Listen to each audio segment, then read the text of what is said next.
On today's show, digital tradesmen are the future of America's youth. Conservatives betray themselves again and find out what fighting back against leftists looks like. On the show that breaks down brands, business strategies, and methods of selling, I'm Isaac Hopkins, and this is American Waymaker.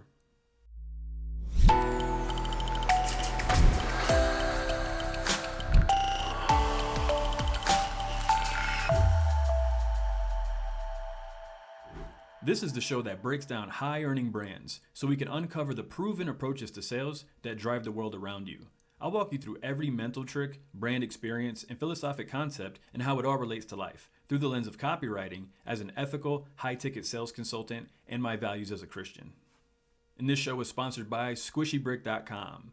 Do you need help telling understandable and relatable brand stories? Is your marketing filled with dull, unimaginative, and confusing writing? Then head over to SquishyBrick.com.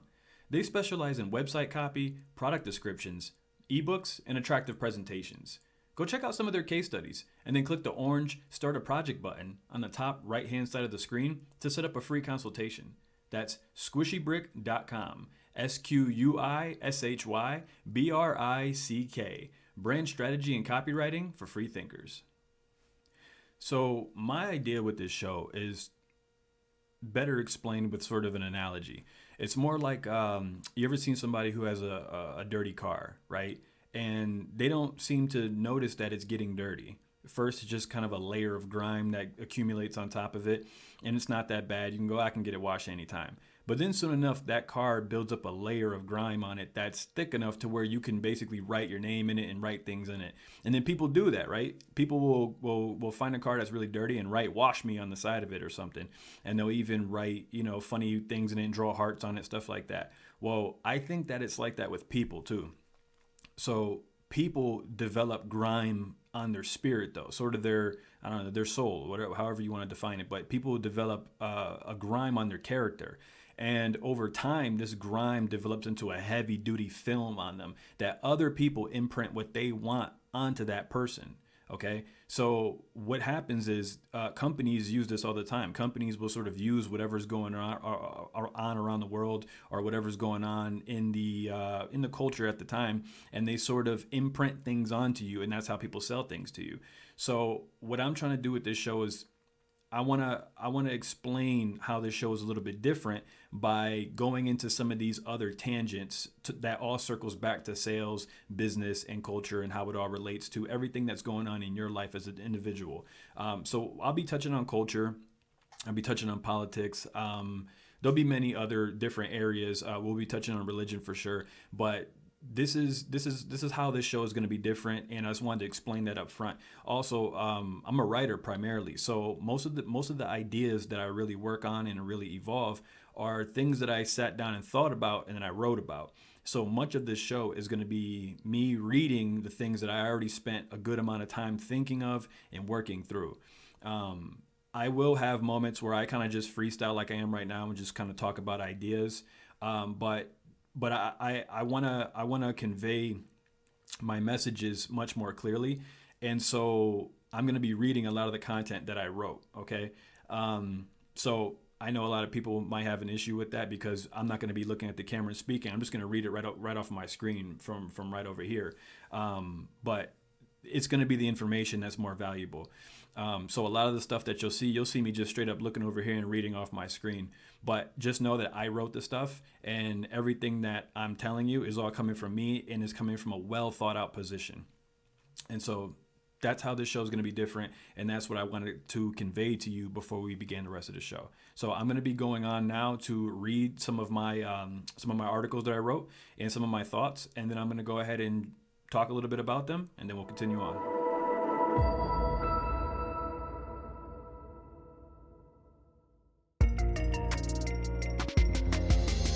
So I'm on a mission to teach 10 million people how to generate wealth by living their values. Although the world has advanced technologically, people seem to be more susceptible to corruption than ever before. The average mind, heart, and spirit has very little ability to resist harmful aspects of modern culture. And everybody feels this shift in mindset, and it's reflected in our politics, policies, and our business. So this show addresses the problems at the core of this corruption of the human spirit and business, all through the lens of copywriting as an ethical, high-ticket sales consultant and my values as a Christian. So what makes America great? Entrepreneurship and culture is what made America great. Setting goals on something bigger than yourself, becoming a legend in the process while building a better world for your family to live in. The voluntary exchange of goods and services are a feature of being human, and a corrupted understanding of this leads to a downward spiral of nihilistic actions. So my goal is to save 10 million people from becoming collateral damage in the invisible war that's being waged always. So you may have heard of the Great Reset. Most people have chosen to sort of give in to their alien overlords, which are a real-life conglomerate of politicians, media heads, organizations, titans of tech, governments, and media corporations. While many people are just going along with everything that's proposed in their publicly stated plans, others choose to forge their own path. The people who justify the Great Reset engage in a type of warfare that targets anyone who doesn't further its agenda in some way at least. This next section is called, Some People Don't Think It Be Like It Is, But It Do. So, this communist attack, what this is a communist attack, being disguised as social justice, is meant to confuse a population before dividing it against itself. The obviously purposeful country-killing policies that are coming out of the 46th White House are directed at crushing small business and personal liberty. So all this government spending has exceeded supervillain ransom levels. All of it all the supervillains ever. It's way exceeded their levels. Okay, so ensuring that a massive inflation awaits us, it'll be an economic depression that few are prepared for. Through my years as a business consultant, I noticed how success came down to the framework or lens that a person used to perceive the world. So this worldview of principles and patterns should allow you to accurately predict outcomes, and the ability to anticipate the reactions of people and groups is necessary for a business to thrive. So after analyzing countless perspectives on reality, a few objective insights kind of presented themselves to me. So there is a infinite number of interpretations of reality, but only a small number of ones that are actually viable. The bulk of these ways of being result in close personal suffering or death. Okay, now this is harsh, but it's a fact. Another insight is how one specific view of reality is paramount in the minds of virtually all of the world's rich and powerful class. Okay, so above all other religions, the consistent preference of the people in that particular society who are obsessed with the occult use the Christian Bible's representation of Satan. Okay, this even includes all of his pals, meaning all of the other demons and all the other characters named in the Bible. Okay, so whether it's for some daddy issue laden tattoo, a fashion choice, the best method to assail someone's faith, they only care to offend one God. Okay, they're not out there yelling about Buddha. They're not out there yelling about Shintoism. They're not talking about all these other different gods out there. They're not getting mad at Thor, and they're not pissed off at Odin or something like that. So, and it seems to have been this way for thousands of years. Every major government acronym, World Bank, secret society, they only care about offending or corrupting one God, his people, and their beliefs. Okay? So this kind of reveals their nemesis, right? The universalization of Christian values, I think, through business and culture, is their nemesis. Creating an army of faith-based business leaders who will shape the world and shape the future of the world into a new era that shares these morals, I think, is the most devastating thing to these people, these sort of evildoers out there who are looking to sort of bring down the future of the world, I would say. Which sounds a little dramatic, but if you look at a lot of the actions of different governments, and especially the reactions to COVID, it's kind of hard to say that they have our best interests at heart. I mean, it's pretty clear that they want power. Governments seem to always seek power, and this is nothing new. I mean, this has been the case since the idea of of governments first started in the world. So now these COVID restrictions that continue to target Christians first and Jewish communities second, while emphatically avoiding all other religions, especially certain Middle Eastern ones that were, that were pretty prominent. This was enough to make me see one thing here, okay? That Jesus is king. They care about him way more than we think, okay? More than most people think. And there really is a war that's going on in the world that we're all born into. It's a war between powers, principalities, and spirits. So the God of the Bible and Jesus Christ are not only real, but they are the singular focus of the world's preeminent bad guys throughout antiquity. Okay, Christianity provides the greatest structure for understanding human nature, which is why all the unscrupulous people use it to demoralize the masses. It is their primary tool, their primary guide that they use. They just invert every single thing that's in it, okay? So I got to read around this now. My mic is kind of in my way here. Let's get this out of the way for a second. So becoming a Christian requires you to receive God's gift of forgiveness, okay? Now, once accepted, it's easy to see that love is the strongest weapon in existence. Now, a lot of people, and believe me, I understand that there's a ton of eye rolls that come with what I just said. But you have to start looking at it from a little bit of a different perspective. You have to sort of judge people or judge a group of people by their enemies. Now, when all of the people who fight to keep you oppressed, keep you locked down, and I mean that truthfully, I don't mean none of this sort of SJW view of the world, because it's not true. They're all of the ideas that they have built into their religious dogma that they carry. It's just not true. I'm talking about facts, reality, and real life.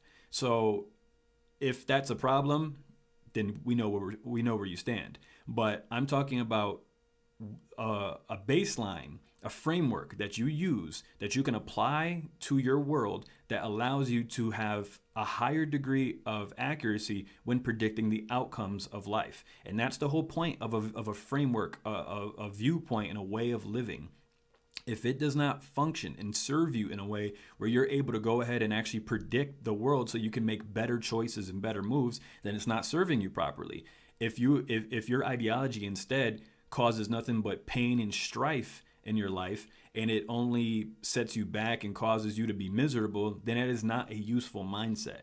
And the problem right now that I see is that there's a lot of people who are attacking business owners, attacking businesses, because they have misplaced anger and misplaced ideas about essentially their framework and view of reality. They think that if they can go ahead and target these people and destroy them in certain ways, that it'll improve their life somehow. And they're grossly mistaken. So I hope that you can kind of understand, even if you don't agree, but I hope that we can find clarity, that if we are to proceed forward, we need to become stronger in business as Americans. That business needs to be the thing that lifts us out of pretty much most of our problems, especially when we have a government right now who's currently involved in high levels of spending. Now, people have all these different monetary, economic thought processes on debt spending and all that. But there's a reality to that as well. There's people's ideas, there's people's hopes and what they feel like and what they want to think is going to happen. And then there's just reality. The people who understand reality, can see reality, and then take action based on truth are going to be the most successful. The people who can't do that attack people who see and value truth. Simple as that. So I hope coming away from this one, I hope this sparks a few ideas. And if it does, I want you to leave me some comments. Reach out to me. Reach out to me on social media, wherever you want to go ahead and find me. And let's talk about this, because I think that this is something that more business owners need to think about, including on their business plan, on their trajectory, the whole nine. But I think it's something that's very important. So let's start that conversation. Let's get talking.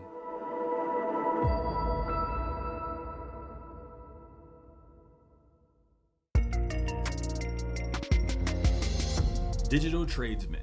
Realize your American dream by getting paid to think and become a provider. So, digital tradesmen are those whose skills, dedication, and unique vision build the foundation of American greatness. No matter the twists and turns of life, you too can learn a digital trade for little to no money online and raise your value. Okay, so most people feel that that the American dream is no longer within their grasp, or at least no longer within the grasp of the average person. But there's a way that it still can be achieved. With or without a college education, the only requirement is desire. You have to want it. Shout out to Novel. Make use of the pathways that internet access has opened up for everyday people to acquire specific knowledge. Find your place in the new digital frontier of skilled craftsmen and entrepreneurs. People should binge learn instead of binge watch. Right now, there's millions of people sitting at home watching the calendar fly by and wasting their time and potential. That time could be spent learning a skill that pays the bills for a lifetime. These skills can be acquired for free or for very little money through online learning courses, which nearly every American has access to. This post is not intended to be a comprehensive list of all digital career fields, but instead it should be viewed as a source of hope for those who are still wishing for a piece of that American dream for themselves. So the machines are coming. Machine learning is a disruptive force that allows software to learn from experience, able to improve its predictive decision making and accuracy over time, or actually over incredibly short periods of time. This can replace vast amounts of physical labor, curation, and lifetimes of expert pattern recognition. So people who are going to try to compete with its ability to gather data, analyze patterns, and implement choices will simply just be crushed by its, never-ending potential to mimic decades of on-the-job nuance and experience. Soon, widely available software will allow amateurs to compete with experts while exerting little to no effort. Shortly after that, web-based services that cheaply sell complex work that's normally done through in-house production teams will populate the market. So I'm thinking even like game industry stuff, 3D modeling, animators, things like that, even coding. So this will pave the way for an introduction of full AI systems with machine learning elements, which are going to dominate every non-creative field. So there's going to be a lot of parts of even pieces of creative fields that will be completely obliterated, but definitely not all. But we're talking people who are like accountants, people who are working in any job that can be taught to a person within a short span of time, and then they can be doing it at the same level. Those jobs are going to be going away. So you got to think about this stuff.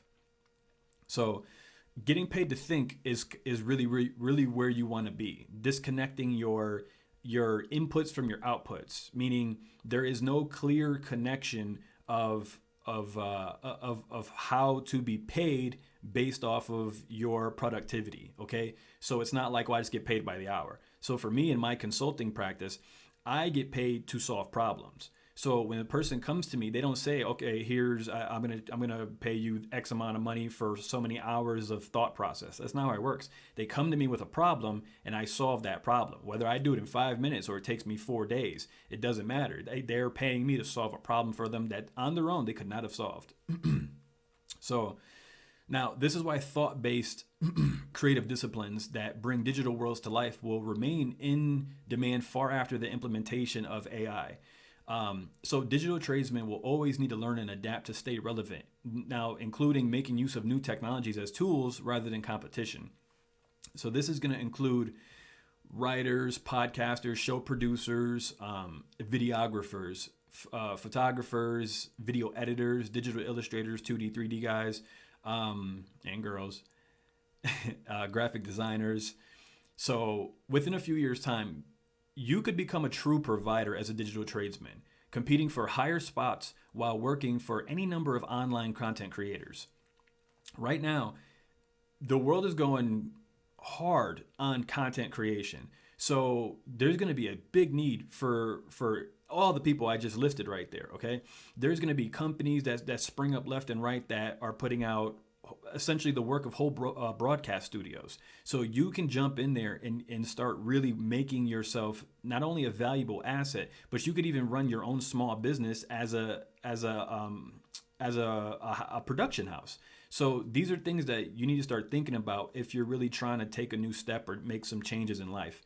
Imagine buying your first home and building a family with the money that you earn from having multiple income streams, not being stressed about work, and the company of your loved ones, and making your own path through life. Even though sometimes, your wife, your kids, the dog are all going to bust through the door one day during a really important video call. That stuff happens, but it's great. And to me, I'd rather take that any day than sit there working at a 9 to 5, hating what I do and just grinding away my potential. You tell me if you think the same way, though.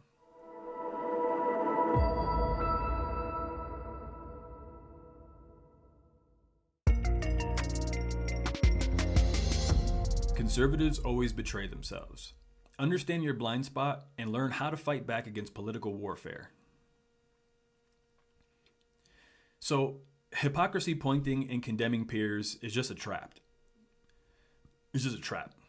Conservatives have a blind spot that everyone except themselves know of. They have an amazing ability to be treated unfairly, maliciously, attacked, or flat out lied about, yet all they can think to do is point out the unfairness of it all. So leftists don't care at all about hypocrisy. It's a non-factor to them. Not only do they don't care, but they understand that it's really important to you, though. So this post will hopefully make you aware of this weapons-grade technique that's used to manipulate conservatives into self-isolation and ultimately extinction. So one thing you need to know is that hypocrisy pointing is useless, okay? Well-meaning, right-leaning people mistakenly believe that leftist narratives that quick to attack peers in an attempt to distance themselves from the accused, destroying all unit cohesion in the process of condemning the man in the arena, who are inevitably imperfect in their efforts, okay? If you are the man in the arena, you're going to make mistakes, and people need to be forgiving of this, okay? Especially people who are Christian and have a religious background. Conservatives, for some reason, tend to be some of the most unforgiving when it comes to politics, when it comes to cultural issues. A person can make a mistake, but the fact that they're trying is utterly disregarded. Okay, so this post aims to help moral people identify the flaws in their reasoning that allow unprincipled actors to take advantage of them. When conservatives are in the crosshairs of a corrupt individual or a group that spitefully accuses them of some terrible misdeed, yet playfully excuses the same actions on their side, the typical reaction by the rationalists is hypocrisy pointing. They begin describing in great detail how the left isn't held to any standards, nor do they seem to display any sense of shame, yada, yada, yada, right? This only triggers right-leaning influencers to scatter. They like to draw parallels between the accused and the leftists that they claim to be more honorable than. So all while hiding behind a series of attorney-approved phrases that rely on leftist propaganda to back up their claims of properly signaled virtue.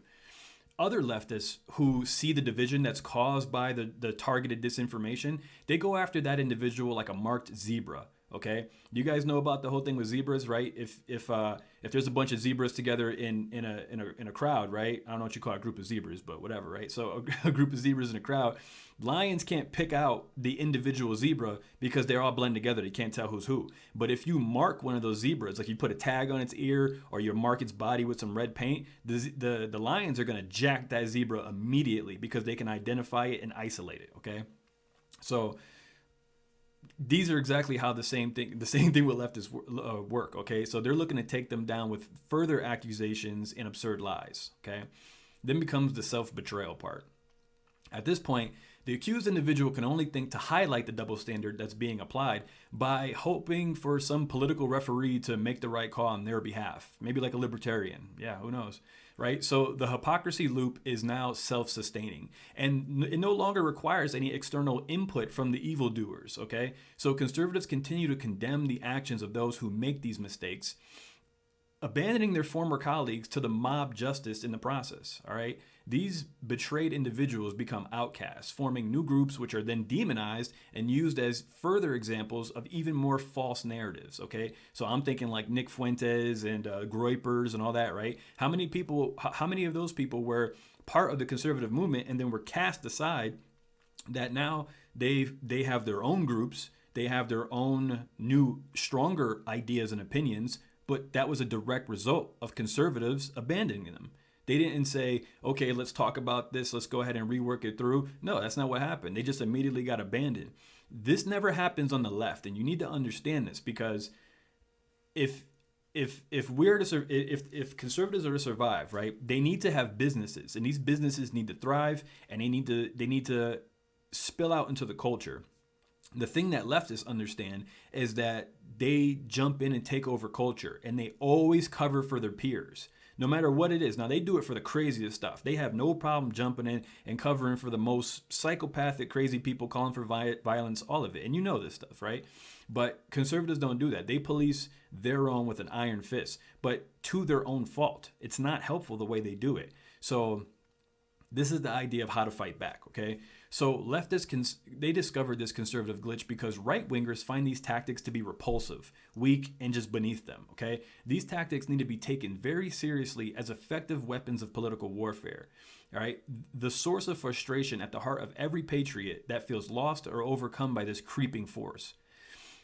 The way you fight back is through content, okay? Providing a counter narrative of truth. That's fun and entertaining.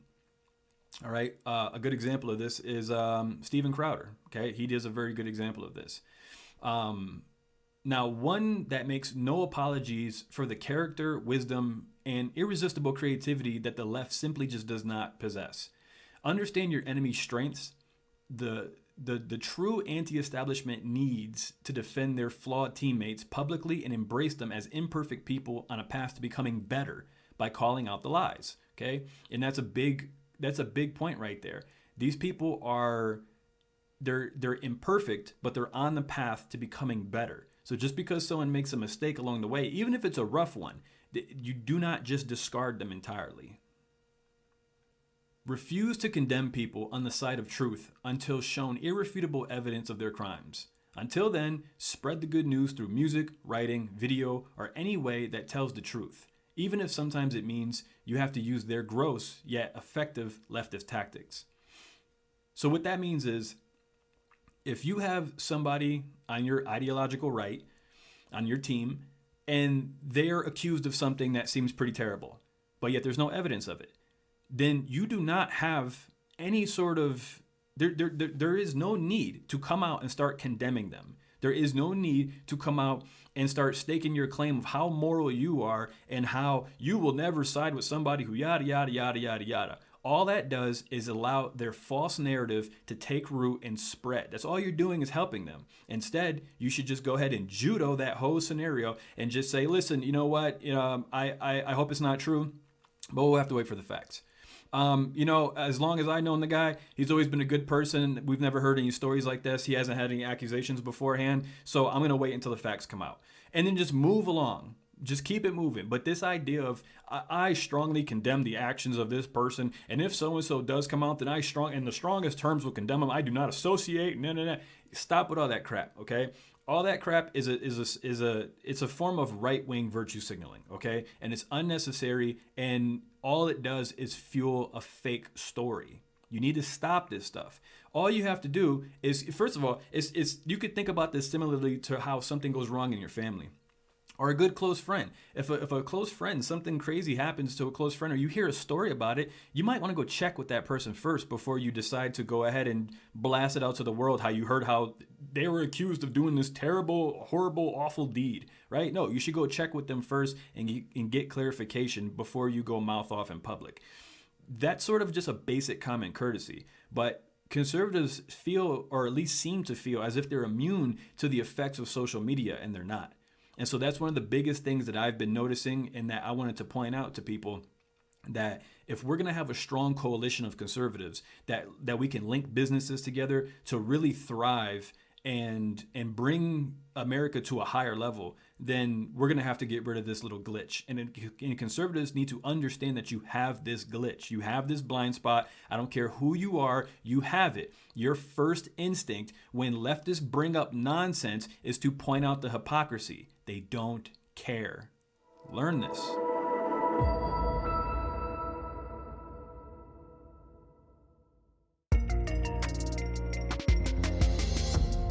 What fighting back looks like.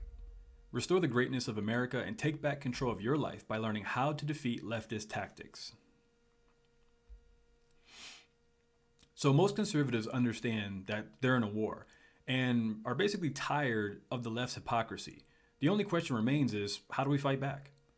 The disorienting nature of the battle that's ahead is complicated because of a weakness that's inherent to right-leaning Christians. It's a vulnerability that's been mastered by the enemy, allowing them to never present a clear target. Many believe that when conflict arises, they'll be ready because they train jiu-jitsu 3 times a week and they practice at the gun range constantly. But they're unaware that the weapons being used against them are designed to utterly avoid all scenarios that require those skills. In this one here, we'll be talking about what fighting back looks like for everyday Americans who've seen enough of their country slip into ruin through terrible practices, policies, and a declining culture. The mental ambush. Freedom-loving Americans are waking up to the malicious actors whose sole purpose is to make words offensive. These words are replaced with another word that means exactly the same thing, which will eventually be used to offend as well. The whole goal of this video here is that I aim to help you identify the reasoning behind this type of mental ambush and specify the steps in how to counter an attack that's this dangerous. This passive-aggressive enemy is a significant one, but it's easy to downplay it. And so we're going to go over that right now. So you're done with it. You've seen enough. Voting is a joke. Basic biology is being disregarded. Kids are taught to hate their heritage, and half the country has disconnected from reality. You've tried to tiptoe around nonsensical cultural issues and focus on your small part of the world, even taking steps to avoid offending people, even showing some sort of support for their causes, and sometimes at the expense of your own beliefs. Because if what they say is true, then you'd be on the same side, if it were true. Except your message isn't received in the same way that you'd hoped, as people still found a way to be offended by the slightest thing because of their addiction to the power of righteous indignation. Gestures of peace are viewed as don't hurt me displays, a sign of weakness to be attacked through lies and coercion as the mob consumes anyone who doesn't fight for their cause. This message of convert or die has the backing of politicians who are seemingly in control of the street thugs who enforce their dictates. These people who believe in multiple false realities made up of contradictions that are stacked a mile high are now turning their attention to business owners. In classic communist fashion, they fight to take everything from you via the power of the state. The enemy's intentions become clear as you discover their ability to infiltrate an institution, wearing it away from the inside. Favoring indirect confrontation carried out through legal, political, and cultural warfare, together functioning as conservative kryptonite. So how many wars are we really fighting? So the first is legal war, okay? Also known as lawfare. This is the use of the court as a weapon, okay? This is when someone gets trapped in an extended cycle of litigation with the intention of draining them financially. Although their case against you may be lost or even futile to begin with, the damage sustained to one's livelihood, mental, and personal well-being is disastrous. The second is political war. This employs the media as a weapon by creating false narratives that tarnish the public perception of an individual, group, or business.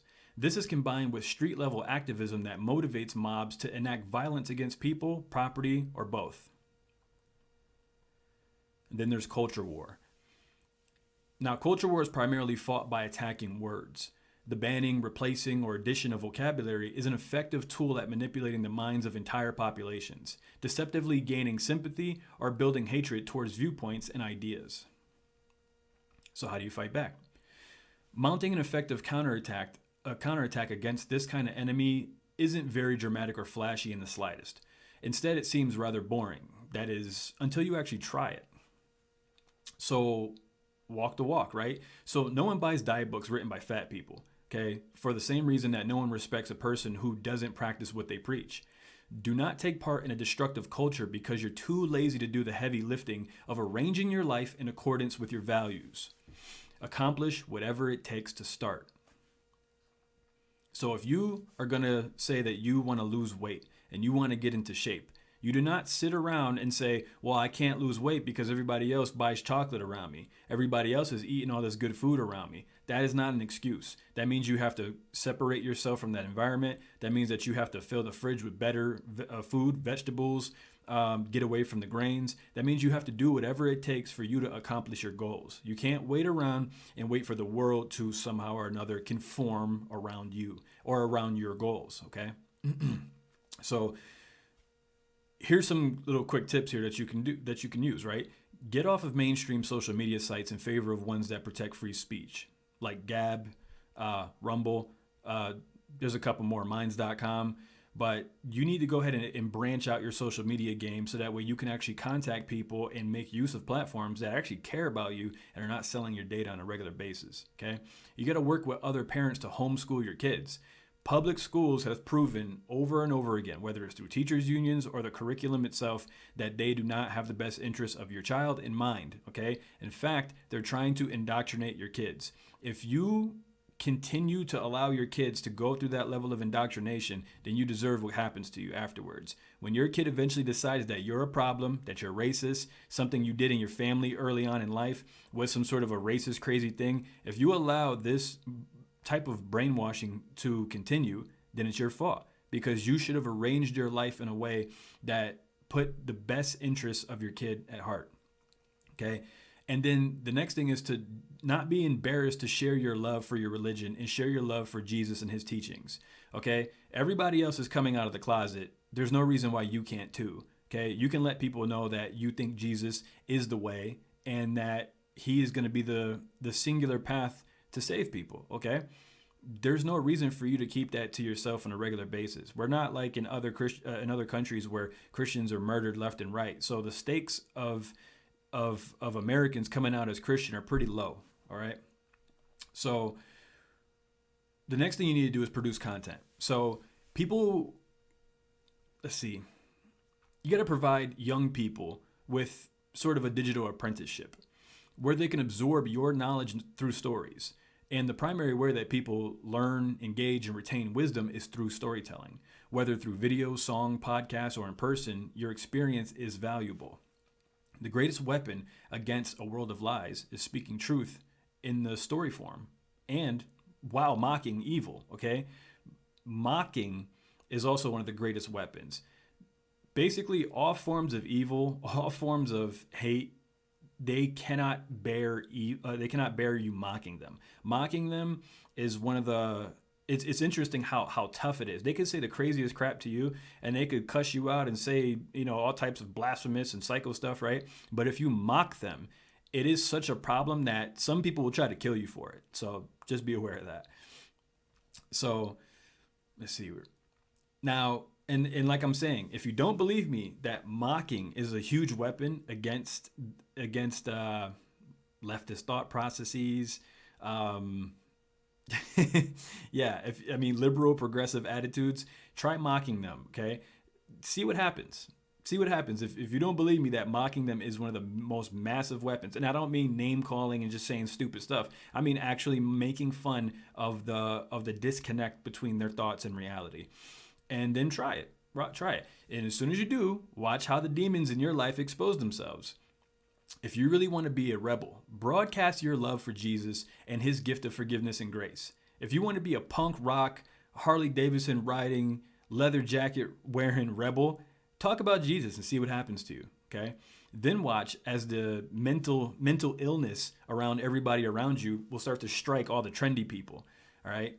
Everybody who's trendy all of a sudden gets a mental illness for free and they want to show it and share it with you. So the next thing you can do is support those that do, all right? Have generational vision, helping the young and old to work together and tell stories of greatness, tell cautionary tales, tell stories of mythology, okay? If creating content isn't possible for you, then donate to the people whose work exemplifies or amplifies your values. Exchange business services with a strong in-group preference for those who are promoting a moral America. You definitely want to do this. Now, a lot of conservatives end up having a problem with that part because they do have a good nature generally, and they do believe in equality in the original sense. But the problem is that you do have enemies, and they don't believe in that. They don't believe in your same sort of concept of equality. They don't believe in this and are actively working against you. You need to understand this, and it is not bad. It is not amoral. It is not against your character to have an in-group preference to help other conservatives before you help other people who absolutely hate your ideology. It's not bad. You're not a bad person for this, but you need to start doing it. So soon you'll find yourself bravely sharing your wisdom and using your specialized skills and knowledge that you've acquired in life to teach anyone within your reach. Okay? Don't be surprised when a community of like-minded Americans gather to support your story and begin to integrate these messages into their daily lives. Taking personal responsibility for doing the hard work of restoring a civilization means you cannot hope that someone else is going to fix the problem. Start within your own community and build outward from there. Although this will attract plenty of attention from villainous people, you'll also make friendships that are stronger than you ever thought possible, all while living a life that's worth talking about.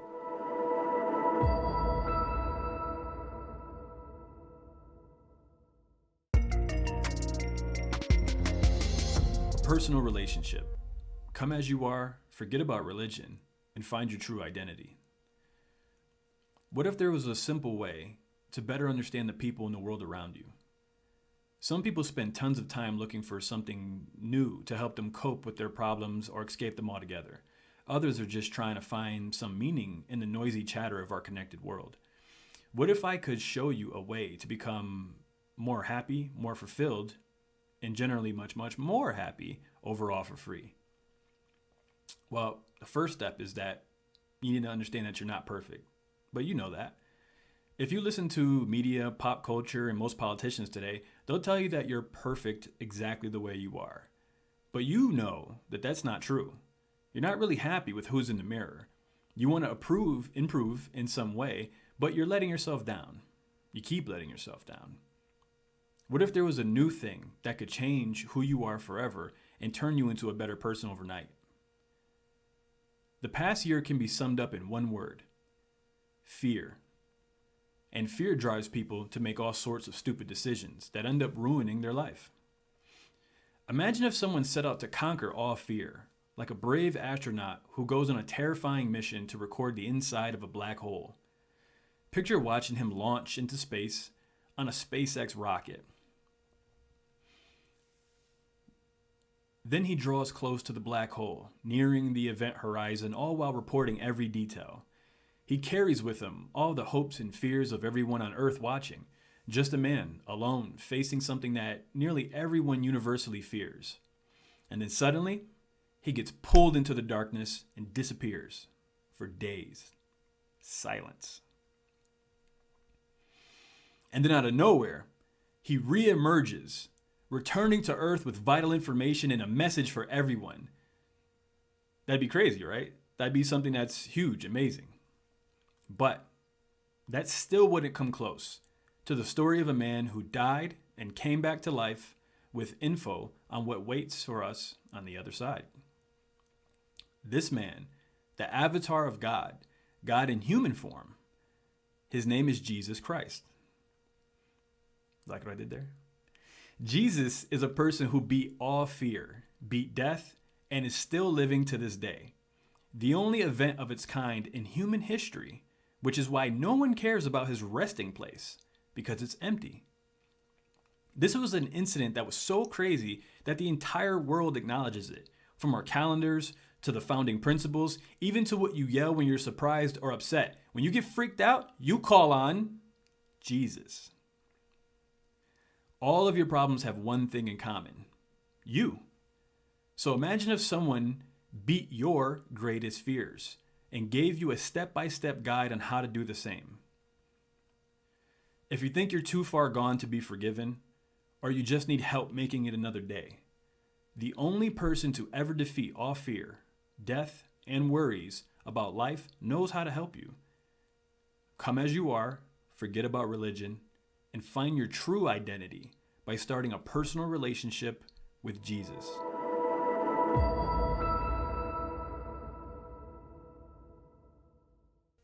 So what do you think about what I covered here today?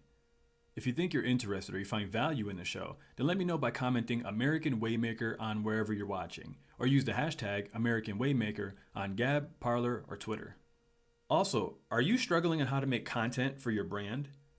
Do you need help turning your specialized skills and knowledge into high-earning income using proven workflows and strategies? In the free ebook, Learn to Position and Market Your Brand, I guide you every step of the way towards building your own unique brand experiences. Go check out squishybrick.com, and on the main page, click the orange button that says Get the Free Workbook to download your free copy of Learn to Position and Market Your Brand. That's squishybrick.com. SQUISHYBRICK. Brand strategy and copywriting for free thinkers. Head over to AmericanWaymaker.com and subscribe to the free newsletter to get all the articles that I covered here today, and also exclusive content that only other Waymakers get to see. So let me know if this sparked anything in you. You can find me on Gab, Rumble, Parler, YouTube, Twitter, and a bunch of other places that'll be linked below. So like it if you and I think alike. Subscribe if you're a part of the tribe. Share it because you'll be in my prayers. And comment if you want to represent.